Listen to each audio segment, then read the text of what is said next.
Jared Poland, Fro Knows Photo.com, here with a Flickr Photo of the Week photo that was taken by Mark Walter, who is here from Atlanta. Actually, he's not right here. He's in Atlanta right now. Mark, you want to say hey? Hey, Fro Knows Photo fans. There you go. You're one of them, aren't you? Yes. That's good. So I was perusing around the Flickr photo group yesterday, leaving people comments, and this picture caught my eye. Now, I see a lot, well, not a lot of festival-type photos, but, you know, this one caught my eye because it's not your traditional, normal, just streaky lines all evenly matched. There's some... well, I'll let you explain this ride and how you captured it. How did... Talk about the camera and how you did this.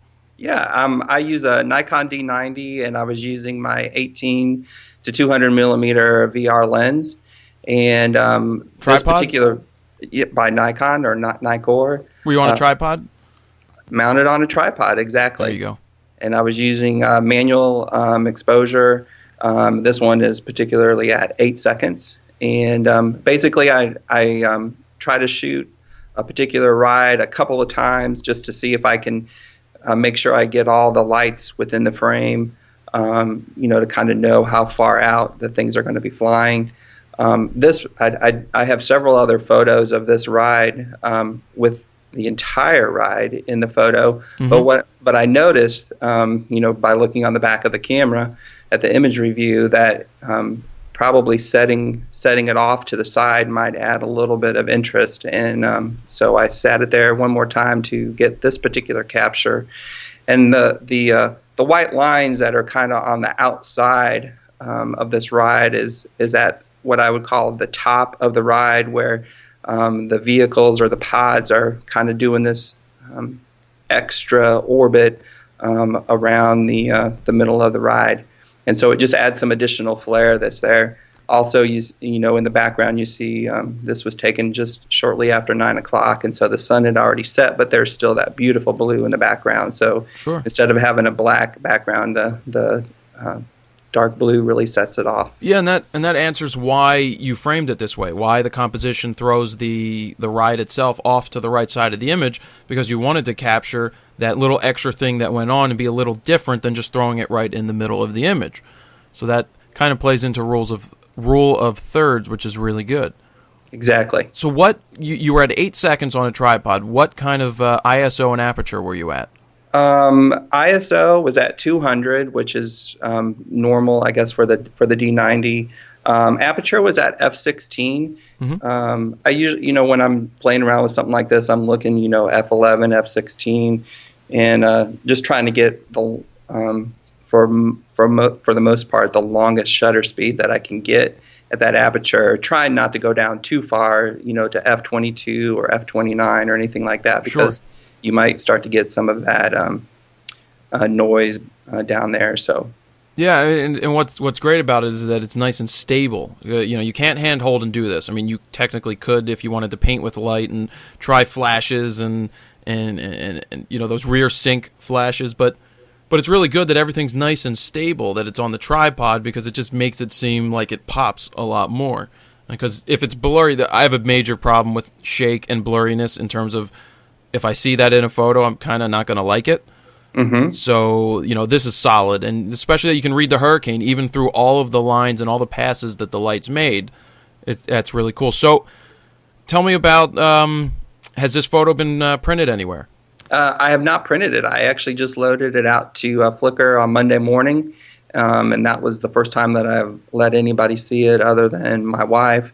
And I was really surprised at the attention that it got in one day. Normally, I've got a few friends who follow me on Flickr, and I may get 12 or 15 hits over a course of a couple of days. But yesterday, I think over 135 people looked at this photo, which was like, I've never had anything like that happen before. Oh, that's great. No, that's awesome. So when you were shooting, did you have any issue? Did anybody at the park come up to you and say you can't do this, or No, I encounter that pretty regularly wherever I shoot, whether it's at different events or shows or out in public.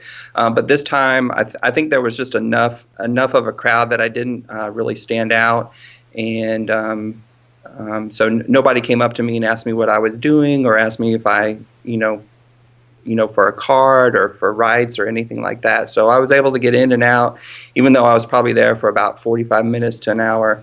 I stayed well off to the side, trying not to grab anybody's attention. Sure. Now, when we spoke a little while before, you mentioned that some of the ride operator wanted some photos from you. Yeah, that was actually at a carnival that I went to here in Georgia last year. One that was real close to my house. I had gone there to shoot the rides. I never had done that before at the time, and because it wasn't very busy that night, I stood out like a sore thumb. Mm-hmm. And so he had asked me what I was doing. I told him I was an amateur. He said that if I had gotten any good pictures, he would like to see them, and he gave me his business card. So about a week later, I sent him a link to some of the photos that I had placed out on Flickr, and I'm assuming he liked those because I think it was he who had sent them on to some people, and eventually it got into the hands of an art director for a Carnival trade magazine, and they ended up contacting me and using my photo for the cover of Showtime magazine. Is that a big magazine? Well, it's a Carnival trade magazine. You can't exactly, purchase it at Barnes and Noble or anything like that, but it says it's the #1 amusement magazine in America. Now, you said they didn't pay you, but did they at least give you credit? Yes, definitely got credit. It was the first time anybody had asked me to use my photo, in a capacity like that. So I consulted a friend at the time, and they said, you might as well just take it for now if they're not offering you anything, so that you can at least add it to your portfolio. Yeah, it's a fine line, because you don't want to be known as the photographer that just gives everything away and does great work. But at the beginning, it's not a bad thing as a trade-off to, take a cover. I mean, it's a cover, so it's great Right. to get a cover of something that looks awesome, and then just you'll make money down the road. You start asking for a little bit here, a little bit there. Are you making money at all in photography?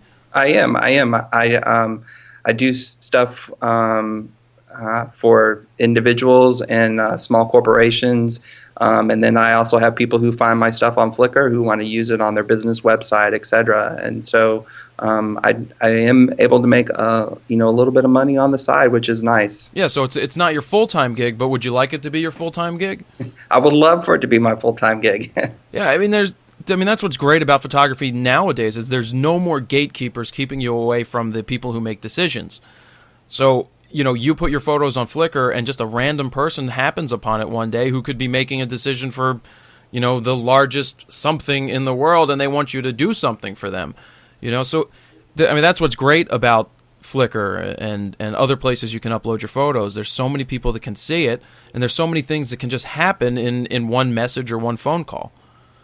Exactly. It's been a great resource for me, and I always enjoy looking at other people's photos and finding different things. For example, a couple months ago, I went up to Minneapolis on a business trip, and I wanted to find a good place to shoot the skyline. And so, you just go out to Flickr and, type in your keywords, and all of a sudden, you can find a ton of examples of the Minnesota skyline and where to shoot them. And so it saves you a lot of time and energy when you don't necessarily have that much. That's awesome. That is really good. So we're going to wrap it up here, but I thank you very much for uploading this to the Flickr photo pool. This is, it caught my eye, and I love when things catch my eye, because it's nice to see from time to time. Well, I appreciate it very much, Jared, and I enjoy your website, and follow you on Twitter, and enjoy your videos especially. Well, thank you very much. Keep up the good work. Keep